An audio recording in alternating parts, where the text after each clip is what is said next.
Clip number 770۔ اس clip میں آپ قرآن پاک کی سورہ مریم کی آیت نمبر 5 سے 7 تک کی تلاوت، ترجمہ اور تفسیر قرآن صراط الجنان سماعت فرمائیں گے۔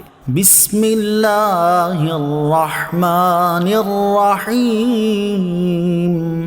ترجمہ، اللہ کے نام سے شروع جو نہایت مہربان رحمت والا ہے۔ وَإِنِّي خِفْتُ الْمَوَالِيَ مِنْ وَرَائِي وَكَانَتِ امْرَأَتِي عَاقِرًا فَهَبْ لِي مِن لَّدُنكَ وَلِيًّا يَرِثُنِي وَيَرِثُ مِنْ آلِ يَعْقُوبَ وَاجْعَلْهُ رَبِّ رَضِيًّا۔ ترجمہ، اور بے شک مجھے اپنے بعد اپنے رشتہ داروں کا ڈر ہے اور میری بیوی بانجھ ہے، تو مجھے اپنے پاس سے کوئی ایسا وارث عطا فرما دے جو میرا جانشین ہو اور یعقوب کی اولاد کا وارث ہو، اور اے میرے رب اسے پسندیدہ بنا دے۔ وَإِنِّي خِفْتُ الْمَوَالِيَ مِن وَرَائِي، اور بے شک میں اپنے بعد اپنے رشتہ داروں سے ڈرتا ہوں۔ رشتہ داروں سے مراد چچا زاد بھائی ہیں، اور ڈر کی وجہ یہ تھی کہ وہ بنی اسرائیل کے شریر لوگ تھے، اور آپ علیہ السلام کو خوف تھا کہیں میری وفات کے بعد یہ لوگ دین میں تبدیلی نہ کر دیں اور صحیح طور پر دین کی خدمت نہ کریں۔ اس وجہ سے آپ علیہ السلام نے اپنے بعد کے لیے اپنی پشت سے نیک بیٹے کا مطالبہ کیا تاکہ وہ دین کو زندہ رکھنے کے معاملے میں ان کی پیروی کرے۔ چنانچہ آپ علیہ السلام نے یوں عرض کی، اے میرے رب عز و جل، بے شک مجھے اپنے بعد اپنے رشتہ داروں کی طرف سے دین میں تبدیلی کر دینے کا ڈر ہے، اور میری بیوی بانجھ ہے جس سے اولاد نہیں ہو سکتی، تو مجھے اپنے پاس سے کسی سبب کے بغیر کوئی ایسا وارث عطا فرما دے جو میرے علم اور آل یعقوب کی نبوت کا وارث ہو، یعنی اسے اس قابل بنا دے کہ اس کی طرف وحی کی جا سکے، اور اے میرے رب عز و جل اسے ایسا بنا دے کہ تو اس سے راضی ہو اور وہ تجھ سے اور تیرے حکم سے راضی ہو۔ یاد رہے کہ جس وقت آپ علیہ السلام نے بیٹے کے لیے دعا کی اس وقت آپ کی زوجہ کی عمر تقریباً 70 سال تھی۔ وَاجْعَلْهُ رَبِّ رَضِيًّا، اور اے میرے رب اسے پسندیدہ بنا دے۔ حضرت زکریا علیہ السلام نے بیٹے کے لیے جو دعا کی تھی اس میں آپ علیہ السلام نے دعا کے آخر میں فرمایا تھا کہ اسے اپنا پسندیدہ بندہ بنانا۔ اس میں بھی کئی راز پوشیدہ تھے۔ اس میں ہمارے لیے نصیحت یہ ہے کہ جب بھی اولاد کی دعا مانگی جائے تو نیک صالح اولاد کی دعا مانگی جائے، ورنہ یہ بھی ہو سکتا ہے کہ دعا مانگی اور قبول ہوئی اور اولاد مل گئی مگر اسی اولاد نے جینا حرام کر دیا ہو۔ سورہ مریم کی آیت نمبر 5 اور 6 سے حاصل ہونے والی معلومات۔ ان آیات مبارکہ سے یہ چیزیں معلوم ہوئیں۔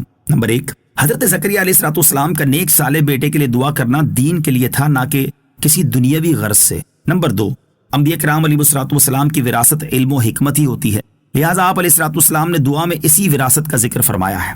نمبر 3، بیٹے کی دعا کرنا سنت انبیاء علیہ السلام ہے، مگر اس لیے کہ وہ توشہ آخرت ہو۔ البتہ یہ یاد رہے کہ بیٹی پیدا ہونے پر غم کرنا کفار کا طریقہ ہے۔ یا زکریا انا نبشرک بغلام اسمہ یحیی لم نجعل له من قبل سمیا۔ ترجمہ، اے زکریا ہم تجھے ایک لڑکے کی خوشخبری دیتے ہیں جس کا نام یحییٰ ہے، اس سے پہلے ہم نے اس نام کا کوئی دوسرا نہ بنایا۔ یا زکریا انا نبشرک بغلام، اے زکریا ہم تجھے ایک لڑکے کی خوشخبری دیتے ہیں۔ اللہ تعالیٰ نے حضرت زکریا علیہ السلام کی یہ دعا قبول فرمائی اور ارشاد فرمایا، اے زکریا ہم تجھے ایک لڑکے کی خوشخبری دیتے ہیں جو آپ کی طلب کے مطابق آپ کے علم اور آل یعقوب کی نبوت کا وارث ہوگا، اس کا نام یحییٰ ہے، اور اس سے پہلے ہم نے اس نام کا کوئی دوسرا نہ بنایا کہ اس کا نام یحییٰ رکھا گیا ہو۔ اس آیت میں اللہ تعالیٰ نے حضرت زکریا علیہ السلام کو ان کا نام لے کر پکارا۔ اسی طرح دیگر انبیاء کرام علیہ السلام کو بھی قرآن مجید میں ان کا نام لے کر پکارا گیا ہے۔ اس کے بارے میں اعلیٰ حضرت امام احمد رضا خان رحمۃ اللہ تعالی فرماتے ہیں، قرآن عظیم کا عام محاورہ ہے کہ تمام انبیاء کرام کو نام لے کر پکارتا ہے، مگر جہاں محمد الرسول اللہ صلی اللہ تعالی علیہ وسلم سے خطاب فرمایا ہے، حضور کے اوصاف جلیلہ اور القاب جمیلہ ہی سے یاد کیا ہے۔ چنانچہ کہیں ارشاد فرمایا، یا ایہا النبی انا ارسلناک، اے نبی ہم نے تجھے رسول کیا۔ کہیں ارشاد فرمایا، یا ایہا الرسول بلغ ما انزل الیک، اے رسول پہنچا جو تیری طرف اترا۔ کہیں ارشاد فرمایا، یا ایہا المزمل قم اللیل، اے کپڑا اوڑے لیٹنے والے رات میں قیام فرما۔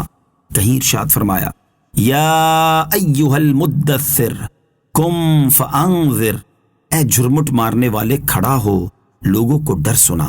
کہیں ارشاد فرمایا یاسین والقرآن الحکیم انک لمن المرسلین، اے یاسین یا اے سردار، مجھے قسم ہے حکمت والے قرآن کی، بے شک تو مرسلوں سے ہے۔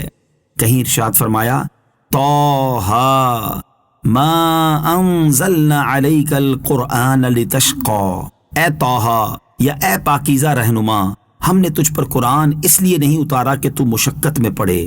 ہر ذی عقل جانتا ہے کہ جو ان نداؤں اور ان خطابوں کو سنے گا بالبداہت حضور سید المرسلین صلی اللہ تعالی علیہ وسلم و انبیاء سابقین کا فرق جان لے گا۔ امام عز الدین بن عبد السلام وغیرہ علماء کرام فرماتے ہیں بادشاہ جب اپنے تمام امراء کو نام لے کر پکارے اور ان میں خاص ایک مقرب کو یوں ندا فرمایا کرے، اے مقرب حضرت، اے نائب سلطنت، اے صاحب عزت، اے سردار مملکت، تو کیا اس بات میں اسی طرح محل ریب و شک باقی رہے گا کہ یہ بندہ بارگاہ سلطانی میں سب سے زیادہ عزت و وجاہت والا اور سرکار سلطانی کو تمام عمائد و اراکین سے بڑھ کر پیارا